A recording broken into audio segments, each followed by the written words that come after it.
Okay, hi everyone, welcome back to this video series on cryptocurrency, peer-to-peer authentication and encryption. Two Bitcoin improvement proposals, BIP 150 and BIP 151, add support for P2P authentication and encryption in the Bitcoin P2P network. These two BIPs define optional services that may be offered by compatible Bitcoin nodes. BIP 151 enables negotiated encryption for all communications between two nodes that support BIP 151.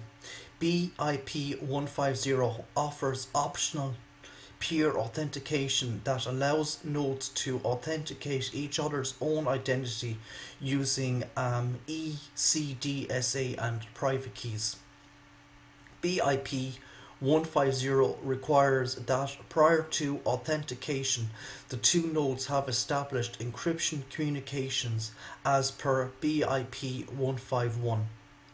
As of January 2017, BIP 150 and BIP 151 are not implemented in Bitcoin Core.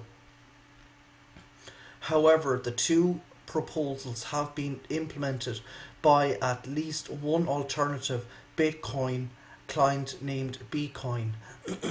BIP 150 and BIP 151 allow users to run SPV clients that connect to a trusted full node using encryption and authentication to protect privacy of the SPV client. Additionally, authentication can be used to create networks of trusted Bitcoin nodes and prevent man-in-the-middle attacks. Finally, P2P encryption, if deployed broadly, would strengthen the resistance of Bitcoin to traffic analysis and privacy eroding surveillance, especially in totalitarian countries where the internet use is heavily controlled and monitored. The standard BIP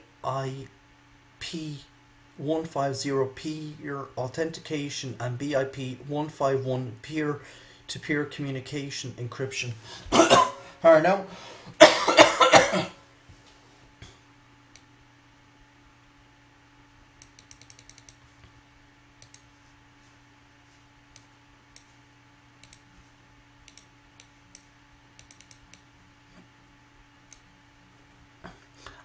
transaction pools. Almost every node on the Bitcoin network maintains a temporary list of unconfirmed transactions called the memory pool, mempool, or transaction pool. Nodes use this pool to keep track of transactions that are known to the network but are not yet included in the blockchain. For example, a wallet node will use the transaction pool to track incoming payments to the user's wallet that have been received on the network but are not yet confirmed. As transactions are received and verified, they are added to the transaction pool and relayed to the neighboring nodes to propagate on the network. Some node implementations also maintain a separate pool of orphaned transactions. If a transaction's inputs refer to a transaction that is not yet known, such as a missing parent, the orphan transaction will be stored temporarily in the orphan pool until the parent transaction arrives. When a transaction is added to the transaction pool, the orphan pool is checked for any orphans that reference this transaction's output, its children. Any matching orphans are then validated.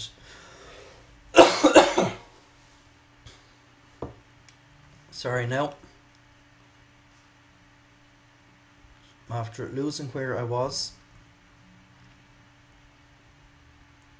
If valid, they are removed from the orphan pool and added to the transaction pool, completing the chain that's started with the parent transaction. In the light of the newly added transaction, which is no longer an orphan, the process is repeated recursively, looking for any further descendants until no more descendants are found. Through this process, the arrival of a parent transaction triggers a cascade reconstruction of an entire chain of interdependent transactions by reuniting the orphans with their parents all the way down the chain.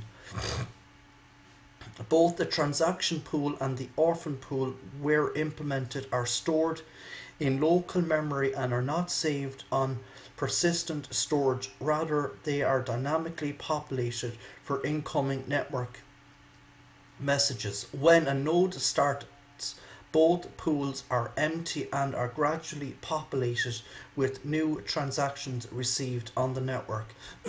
Some implementations of the Bitcoin client also maintain a UTXO database or pool, which is set of all unspent outputs on the blockchain.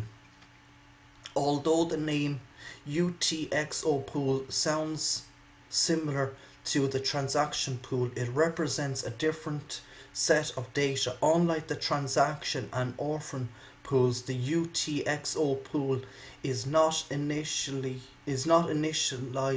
empty, but instead contains millions of entries of unspent transaction outputs, everything that is unspent from all the way back to the Genesis block.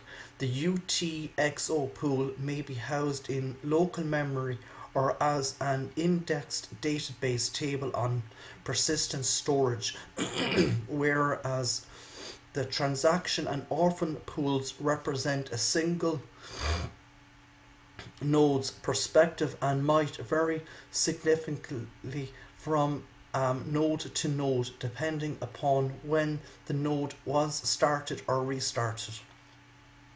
The UTXO pool represents the emergent consensus of the network and therefore will vary little between nodes. Furthermore, the transaction and orphan pools only contain unconfirmed transactions, while the UTXO contains confirmed outputs.